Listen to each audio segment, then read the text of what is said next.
In New York to check out Nintendo's Wii event. And as you can see in front of me, I have the Wii. And I've also got the wiimote. And I've also got the nunchuck unit. And we're going to take you through all three of them. So first, let's start with the wiimote, which we've been calling it. You've got, obviously, the power button up here. You've got the D-pad. You've got the big A button. You've got the plus and minus buttons, the home button, and then, of course, 1 and 2. And these little lights down here tell you which controller is connected where. The Wiimote plugs into the nunchuck, or vice versa, via this little guy right here. It's this proprietary plug. You just hit these two buttons on the side. It comes right out. And you can see right here, it's Nintendo's own little thing. Pop it in, like so. Clicks in, good to go. And the back of the unit, you've got, of course, the B trigger, which you'll be using for almost every game out there. And if you pop this open, batteries go there. You've also got the sync button, and that aligns your controller with the console. Alright, so connected to the Wiimote, of course, is the wire, and that connects to your nunchuck unit. And basically, a lot of people are wondering how long this wire is. You can see it's pretty long. It's plenty long. You can make some wide arcing motions. You're not going to rip the wire out. You're good to go, so you're going to be fine. And so anyway, let's talk a little bit about the nunchuck unit now. This here is basically for your a lot of movement in games. You're going to be done with the analog stick, and especially in first-person shooters, first-person adventures like Metroid.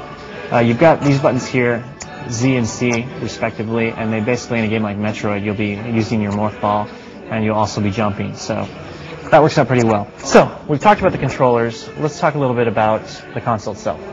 So we're going to have an up-close shot of that, and it is right here next to it. So move these out of the way for a second. Bring the old Wii into view. So of course you've got the power button, you've got the reset button, and down below you've got the eject button. That'll take out both GameCube and Wii optical discs. It accepts them both, no problem. The front flap, which used to be called the mystery flap because nobody knew what was inside of it, actually houses an SD card slot and a synchro button, which you'll use in conjunction with your Wiimote. You flip open the back battery pack, and there's a synchro button in there too. You press them both, you're all lined up and ready to go. You only have to do it once. So that's done. And let's shake this thing out of the stand for a minute so you can see how it looks. First of all, we'll put that there. The stand itself, just a piece of plastic, it's really light. And it's just made for the Wii. That's it. Just you rest it in there, you're done with it. You don't want to use it, you can cast it aside. And you have the choice. You could actually put your console, lay it down like this, and you're good to go. And it works either way just fine. And unlike some other systems, it's not going to break on the first day you buy it. So that's good. So to the back of the unit. And what you see are two USB ports, just a little breathing room for the Wii right here. And you've also got a plug for the sensor bar. You've got a multi-AV out. This is gonna handle composite. It's gonna handle component, and it's also gonna handle S-video. And then, of course, you've got the power plug, and it's not a big brick.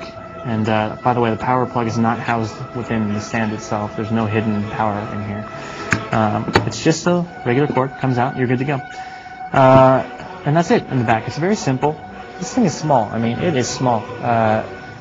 Really, Nintendo, when they compare it to the size of 3 DVDs, they're not kidding around. And finally, then, you've got the GameCube flap. And this is basically, depending on where you have your console, if you've got it this way, it's located on top of the unit. And if you've got it laying on its side, obviously, it'd be over here. So, what's in here? Basically just two memory pack slots, 4 GameCube controller slots. And that's it. That hooks you up for GameCube. You're all set. You can do whatever you want. You can play Legend of Zelda Twilight Princess 3 weeks after the Wii version hits, and not quite as good. So if you want to do that, you can do it right there.